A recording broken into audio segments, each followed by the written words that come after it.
Hello दोस्तों, नमस्कार। स्वागत है आप सभी का। तो दोस्तों, आज का यह वीडियो संख्या के आधारित जो क्वेश्चन पूछे जाते हैं उससे संबंधित हम क्वेश्चन को यहाँ पे याद लगाएंगे। तो पहला क्वेश्चन है, किसी संख्या का 2/5 का 3/7 यदि 198 हो तो वह संख्या क्या है। तो आपको संख्या मान लेनी है। जैसे माना संख्या x, हमने संख्या मान ली। अब कह रहा है किसी संख्या का 2/5, संख्या हमने मान ली है। अब इसी का 2/5 करेंगे तो x का 2/5 फिर का है 3/7 यदि 198 हो, कहने का मतलब बराबर 198 हो तो वह संख्या क्या है। तो हम इसको हल करेंगे। x का मतलब होता है गुणा 2/5 फिर का है फिर गुणा 3/7 बराबर 198। अब हम इसका गुणा कर लेंगे, 2x हो जाएगा बटे 5 गुणे 3/7 बराबर 198। अब हम इसका भी गुणा कर सकते हैं, 2 3 6x 7 5 35 बराबर 198। अब बटे 1 करके हम तिर्यक गुणा मार देंगे। इसका गुणा करेंगे 6x गुणे 1 बराबर 198 गुणे 35। फिर x बराबर हम करेंगे 198 गुणे 35 बटे 6 का गुणा है इसके साथ, यहाँ पे हम भाग कर देंगे। अब इसको हम हल कर देंगे, 6 के 6 क्षेत्रिक 18 क्षेत्रिक 18 x बराबर 33 गुणे 35 करेंगे आप तो आपका मान आ जाएगा। तो गुणा करेंगे दोस्तों तो इसका आएगा 1155। ऑप्शन सी सही है। 1155 का आप 2/5 का 3/7 आप करेंगे तो इतना आएगा। तो चलिए देखते हैं अगला सवाल। अगला सवाल है, एक संख्या तथा उस संख्या का 3/5 दोनों का अंतर 50 है तो संख्या कितनी है। तो सबसे पहले हम क्या करेंगे, संख्या मान लेंगे। माना संख्या x, ठीक है। एक संख्या तथा उस संख्या का 3/5 संख्या हमने मान ली है। एक संख्या आपकी हो गई x। अब इसी संख्या का 3/5 कहने का मतलब x का 3/5 3x/5, ठीक है। तो दोनों का अंतर 50 है। कहने का मतलब x और 3x/5 इन दोनों का अंतर 50 है। ये तो कह रहा है सवाल में। एक संख्या हमने x मानी, उस संख्या का 3/5 उसी संख्या का 3/5 हमने किया, दोनों का अंतर 50 है बस। अब अंतर मतलब घटा होता है तो x माइनस 3x/5 बराबर 50 हो जाएगा। बटे 1 कर लेंगे इसको, 5 1 के 5 5 1 के 5x, इसका गुणा करेंगे माइनस 3x बराबर 50 आएगा आपका। अब इसको हम घटा देंगे, यहाँ 2x/5 बराबर 50 आएगा आपका। बटे 1 मान लेंगे, तिर्यक गुणा मार देंगे, 2x 5 गुणे 50 x बराबर 5 गुणे 50/2। इसका हम हल कर देंगे तो 25 आएगा। 25 तो x बराबर आपका आ जाएगा 5 गुणे 25 25 पंची 125। ऑप्शन सी सही है। बहुत ही सिंपल है दोस्तों, ठीक है। देख लीजिए एक बार उसे। चलिए देखते हैं अगला सवाल। अगला सवाल है, क्रमागत 5 संख्याओं का योग 270 है, दूसरी तथा 5वीं संख्याओं का योग कितना है। तो इसको हम कैसे लगाते हैं दोस्तों। ये क्रमागत 5 संख्या बोल रहा है आपसे, ठीक है। क्रमागत का मतलब होता है जैसे 21 22 23 24, ये संख्याएं क्रमागत है, ठीक है। 21 22 23 24 इसी को हम बोलते हैं क्रमागत संख्या। अब आपको वो क्रमागत 5 संख्या ढूंढनी है जिनका योग 270 है। तो हम कैसे करेंगे, पहली संख्या हम मान लेंगे x, ठीक, पहली संख्या हमने माना x, तो दूसरी संख्या आपकी हो जाएगी x प्लस 1। क्यों? क्योंकि ये संख्या क्रमागत है। क्रमागत का मतलब जैसे यहाँ 21 है, 21 में 1 जोड़ के 22 बनाया गया है, फिर 21 में 2 जोड़ के 23 बनाया गया है, 21 में 4 जोड़ के 24 बनाया गया है। तो उसी तरह x हमने माना है, x में 1 जोड़ेंगे दूसरी संख्या हो जाएगी, फिर x में हम 2 जोड़ेंगे तीसरी संख्या हो जाएगी, फिर x में हम 3 जोड़ देंगे ये हमारी चौथी संख्या हो जाएगी, फिर x में हम 4 जोड़ देंगे ये हमारी पांचवी संख्या हो जाएगी। तो क्रमागत 5 संख्या हमने मान ली है। अब इन्हीं का योग 270 है। अब इन्हीं का योग करना है। योग का मतलब हम इसको सब जोड़ देंगे बराबर 270 कर देंगे। अब इसको हम कैसे करेंगे?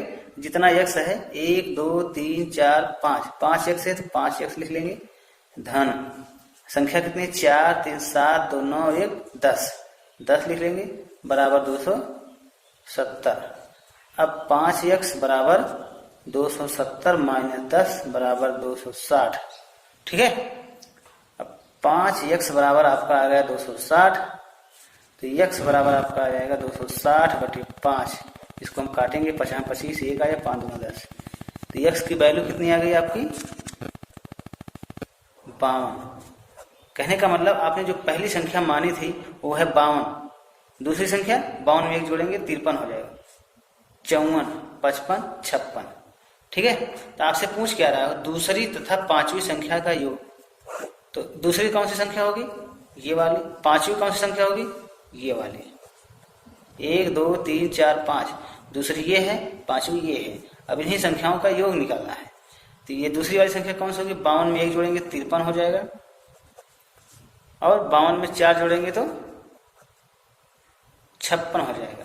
अब इन्हीं का योग कर लेना, 6 3 9 5 5 10, 109। ऑप्शन डी सही है। अगला सवाल है 5 क्रमागत विषम संख्याओं का योग 235 है, तो इसमें से बीच वाली विषम संख्या कौन सी होगी? इससे पहले वाले में क्या था कि 5 क्रमागत संख्या पूछी गई थी आपसे, इसमें क्या है 5 क्रमागत विषम संख्या से पूछी गई है। अब यहाँ विषम संख्या का मतलब जैसे पहली विषम संख्या 1, दूसरी 3, फिर चौथी 5, फिर यहाँ 7, फिर यहाँ 9, इस तरह से ये क्रमागत विषम संख्याएं हैं 1 2 3 4 5। मगर यहाँ पे ऐसी 5 विषम संख्या आपको ढूंढनी है जिनका योग 235 हो। तो क्या करेंगे हम? सबसे पहले विषम संख्या मान लेंगे x, पहली विषम संख्या x, दूसरी विषम संख्या x धन 2 करेंगे, क्योंकि पहली विषम संख्या 1 है, दूसरी में 2 जोड़ा गया है, फिर उसके बाद दूसरी में 4 जोड़ा गया है, उसके बाद 5 जोड़ा गया। ध्यान दीजिए, एक में आप 2 जोड़ेंगे 3 आएगा, एक में आप 4 जोड़ेंगे 5 आएगा। इसका मतलब यहाँ x धन 2, फिर अगली संख्या आपकी हो जाएगी x धन 4, फिर अगली संख्या x धन 6, फिर अगली संख्या x धन 8। समझ में आया? इस तरह हम क्रमागत विषम संख्या प्राप्त करते हैं। ये पहली संख्या, दूसरी, तीसरी, चौथी, पांचवी, और 5 क्रमागत विषम संख्याओं का योग 235 है। ठीक, अब इन्हीं संख्याओं का योग कितना है? 235। इसको हम जोड़ेंगे, जोड़ लेंगे, कितना है? 235। 1 2 3 4 5, 5 एक से 5 लिखेंगे, प्लस कर देंगे, 8 6 14, 4 18, 2 20, 20 कर देंगे, 235। 5x बराबर 235 माइनस 20 कर देंगे, 5x बराबर इसको घटाएंगे तो 215 आएगा आपका। ठीक है, x बराबर 215/5 करेंगे तो 5 चौक 20, 5 3 15, x बराबर 43 आएगा। ठीक है, कहने का मतलब पहली विषम संख्या आपकी है 43, दूसरी 43 में 2 जोड़ेंगे तो 45, फिर 43 में 4 जोड़ेंगे तो 47, फिर 43 में 6 जोड़ेंगे तो 49, फिर 8 जोड़ेंगे तो कितना आएगा? 51। ये आपकी क्रमागत 5 विषम संख्या आ गई जिनका योग 235 है। तो आपसे पूछ रहा है बीच वाली विषम संख्या कौन सी? बीच वाली है आपकी 47। ठीक, ऑप्शन ए सही है। समझ में आया? चलिए देखते हैं अगला सवाल। 4 क्रमिक सम संख्याओं का योग 156 है। इन संख्याओं के वर्गों का योग कितना होगा? तो दोस्तों इससे पहले वाले सवाल में विषम संख्या पूछी गई थी, इसमें सम संख्या पूछी जा रही है। कहने का मतलब क्रमागत जैसे 2 हो गया, फिर 4, फिर 6, फिर 8, फिर 10, ये क्रमागत सम संख्या है आपकी। सबसे पहले क्या करेंगे, यक्ष हम सम संख्या मानेंगे। अगली सम संख्या क्या होगी, इसमें 2 जोड़ा जाएगा। जिस तरह आपने विषम संख्या निकालने के लिए उसमें आपने 2 जोड़ा था, उसी तरह सम संख्या भी निकालने के लिए आपको 2 जोड़ना पड़ेगा। ठीक है, यक्ष धन 4 ये तीसरी हो गई, यक्ष धन 6 ये चौथी हो गई। यक्ष 4 संख्या निकालनी है, 4 ही निकालेंगे हम। क्रमागत सम संख्या हो या विषम संख्या हो, अगर आपसे पूछता है तो आप जो है यक्ष मान के 2, फिर 4, फिर 6, फिर 8 ऐसे जोड़ते चले जाइए। आपका सम संख्या विषम संख्या दोनों सेम ही बनता है। ठीक है, अब इसको हम जोड़ेंगे और इनका योग कितना है, 156 है। 156 के बराबर कर देंगे हम। यक्ष धन 2 धन यक्ष धन 4 धन यक्ष धन 6 बराबर 156। 1 2 3 4, 4 यक्ष है, फिर 6 4 10 2 12 बराबर 156। 4 एक्स बराबर 156 माइनस 12। ठीक है, अब इसको हम घटाएंगे। 4 एक्स बराबर 6 में से 2 गया 4, 5 में 1 गया 4, यहाँ 1 आ जाएगा। अब इसको हम यक्ष बराबर करेंगे 144/4, 4 3 12, 4 6 24, यक्ष बराबर 36। ये आपकी पहली सम संख्या है। ठीक है, तो संख्याओं के वर्गों का योग कितना होगा? अब इन सभी संख्याओं के वर्गों का योग पूछ रहा है। सबसे पहले हम क्या करेंगे, इन सभी संख्याओं का मान लिखेंगे कितना कितना है। ये पहली संख्या आपकी है 36, दूसरी संख्या है 36 2 38, तीसरी संख्या है 36 4 40, चौथी संख्या है 42। ठीक, अब इन्हीं संख्याओं के वर्गों का योग, अब इनका वर्ग हम निकाल के यहाँ लिखेंगे, उनका योग कर देंगे, हमारा आंसर आ जाएगा। ठीक, यह देखिए इन सभी संख्याओं का हमने वर्ग कर लिया है और इन सभी का योग 104 आ रहा है। ऑप्शन आपका ए सही है। ठीक है, अगला सवाल है, यदि संख्याएं 1:5 के अनुपात में हैं तथा इनका गुणनफल 320 है तो इन संख्याओं का योग कितना होगा? यहाँ पे 2 संख्याएं हैं और उनका अनुपात दिया जा रहा है। तो पहली संख्या है आपकी 1 अनुपात में है, इसको हम x से गुणा कर लेंगे तो 1x आ जाएगी। ठीक है, दूसरी संख्या आपकी दी जा रही है 5, फिर इसको हम x से गुणा कर लेंगे तो आपकी दूसरी संख्या हो जाएगी 5x। ठीक है, ये आपकी संख्या बन गई। अब पहली संख्या है x, दूसरी संख्या है 5x, इनका गुणनफल 320 है तो x गुणे 5x बराबर 320 कह रहा है सवाल में आपसे। इसको हम गुणा करेंगे तो 5x स्क्वायर बराबर 320 और फिर हम क्या करेंगे, x स्क्वायर बराबर 320 बटे में कर देंगे 5 को, 5 36 5 24, x स्क्वायर बराबर 64 आ जाएगा। ठीक, तो x बराबर 64, स्क्वायर इधर जाके करड़ी बन जाता है, करड़ी बना लेंगे। करड़ी का मतलब इसका हम वर्गमूल निकालेंगे। 64 किसका वर्गमूल है? 8 का। तो x बराबर आपका आ जाएगा 8। ठीक, तो x बराबर आपका आ गया 8। तो पहली संख्या अब यहाँ से देखिए आप 1x, तो पहली संख्या 1 गुणे x का मान 8, पहली संख्या 8 आ गई। और दूसरी संख्या 5x, तो 5 गुणे 8 5 40, ये आपकी दूसरी संख्या हो गई। अब इन्हीं संख्याओं का योग निकालना है।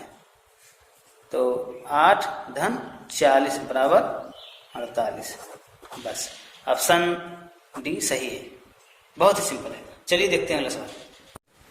अगला सवाल है, 2 संख्याओं का अनुपात 3:7 है।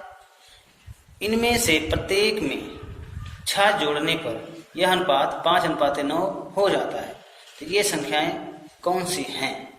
संख्या से पूछी जा रही है तो उनका अनुपात दिया जा रहा है। तो पहली संख्या 3 गुणे x कर लेंगे, 3x आ जाएगा। दूसरी संख्या 7 गुणे x कर लेंगे तो 7x आ जाएगी। ठीक है, पहली दूसरी। अब कह रहा है इनमें से प्रत्येक में 6 जोड़ने पर 3x में आप 6 जोड़िए और 7x में भी आप 6 जोड़िए, तो इनका अनुपात जो है बन जाता है 5:9। जब इसको हम बटे में लिखे हैं, इसको भी हम बटे में लिख लेंगे। अब जो है इनका हम करेंगे त्रिगुणा, तो 9 × 27 x, 9 × 6 = 54 बराबर करेंगे 5 × 35 x, 5 × 6 = 30। अब हम 27x इधर 35x माइनस कर लेंगे, धन इधर माइनस हो जाता है। अब ये 30 ये आपका धनात्मक इधर जाके ऋण हो जाएगा 54। ठीक है, अब इसको हम घटाएंगे तो 35 से हम 27 घटाएंगे 8 आएगा और x लिख लेंगे। बड़ी संख्या के सामने माइनस है तो हम यहाँ पे माइनस उतारेंगे। उसी तरह इसको हम घटाएंगे तो 54 से 30 घटाएंगे तो आपका आएगा 24। बड़ी संख्या के सामने माइनस है तो यहाँ पे हम माइनस उतार लेंगे, माइनस माइनस आपका कट जाएगा। तो x बराबर 24, यहाँ गुणा है यहाँ भाग हो जाएगा 3 आ जाएगा, x बराबर 3।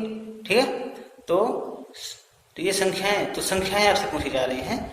तो पहली संख्या आपने क्या माना था 3 गुणे x, तो पहली संख्या है 3 गुणे x का मान 3 × 3 = 9 आ जाएगा। और दूसरी संख्या 7 गुणे x, 7 गुणे x का मान कितना आया है 3, 21 आ जाएगा। ठीक है, तो जो आपकी संख्या आई है दोस्तों 9 और 21 आ गया। ऑप्शन ए सही है। चलिए देखते हैं अगला सवाल। अगला सवाल है 2 संख्याओं का योग 15 है, इनके वर्गों का योग 113 है, इन संख्याओं का गुणनफल क्या होगा। तो 2 संख्या है, उनका योग 15 दे रहा है, उनके वर्गों का योग 113 दे रहा है, संख्याओं का गुणनफल आपसे पूछ रहा है। ठीक है, तो सबसे पहले क्या करेंगे, हम संख्या मान लेंगे। पहली संख्या a मानेंगे या x मान लीजिए, कुछ भी मान सकते हैं आप, और दूसरी संख्या b मान लेंगे। ठीक है, अब इन संख्याओं का योग 15 दे रहा है तो a धन b बराबर 15, समीकरण नंबर 1 हो गया आपका। इनके वर्गों का योग 113 है, देन a² प्लस b² कितना है 113, समीकरण नंबर 2। ठीक है, अब क्या करना है दोस्तों, अब यहाँ देखिए a धन b बराबर 15 है, तो a धन b बराबर 15 को हम यहाँ लिखेंगे और दोनों तरफ हम करेंगे स्क्वायर। अब a धन b का होल स्क्वायर बन गया आपका, ये 15 का स्क्वायर बन गया है आपका। तो a धन b का होल स्क्वायर का सूत्र होता है a² + b² + 2ab बराबर है 15 × 15, कहने का मतलब 225। ठीक है, अब a² + b² का मान आपको दे रहा है वो, तो यहाँ रखेंगे 113 + 2ab बराबर 225। अब 2ab बराबर 225 - 113, 2ab बराबर घटाएंगे 5 में से 3 यहाँ 2, 2 में से 1 यहाँ 1, 2 में से 1 यहाँ 1, फिर ab बराबर 112/2, 2 पंचे 10, 2 छंग 12, ab बराबर आपका आ गया 56। ठीक, कहने का मतलब पहली संख्या आपकी है a, दूसरी संख्या b, दोनों का अब देखिए यहाँ पे गुणा हो रहा है a × b। ठीक है, और a × b कितना आया है 56। अब आपसे यही पूछ भी रहा था इन संख्याओं का गुणनफल क्या होगा, इन संख्याओं का गुणनफल आपका आ गया 56, ऑप्शन सी सही है। चलिए देखते हैं अगला सवाल। अगला सवाल है 2 संख्याओं के योगफल तथा गुणनफल क्रमशः 11 तथा 18 है, इन संख्याओं के व्युत्क्रमों का योगफल कितना होगा। 2 संख्या है, उनका योगफल उनका गुणनफल दे रहा है, तो हम संख्या मानेंगे। माना संख्या a b, 2 संख्याएं हैं, इनका योगफल कितना है 11, a धन b कितना है 11 और इनका गुणनफल कितना है 18, a × b कितना है 18। इनके व्युत्क्रमों का योगफल कितना होगा, व्युत्क्रम का मतलब a का व्युत्क्रम कितना होगा 1/a प्लस बी का 1/b। अब इनकी व्युत्क्रमों का योगफल पूछ रहा है, अब इनके व्युत्क्रमों का योगफल पूछ रहा है, तो इसको हम हल करेंगे। ए, अब ये भिन्न में है, 1/a 1/b, क्या करते हैं इसका गुणा करते हैं, ए बी, फिर बी का गुणा यहाँ करेंगे बी, फिर ए का गुणा यहाँ करेंगे ए, ये आपका बन गया बी धन ए। इसको हम लिख सकते हैं ए धन बी बटे ए बी। तो ए बी का मान कितना है 11, इस वाले ए बी का मान कितना है 18। बस आपका ही आंसर हो गया 11/18। तो उम्मीद करता हूँ दोस्तों आप लोगों को बेहतर समझ में आया होगा, है ना। तो चलिए मिलते हैं अगले वीडियो में, तब तक के लिए जय हिंद।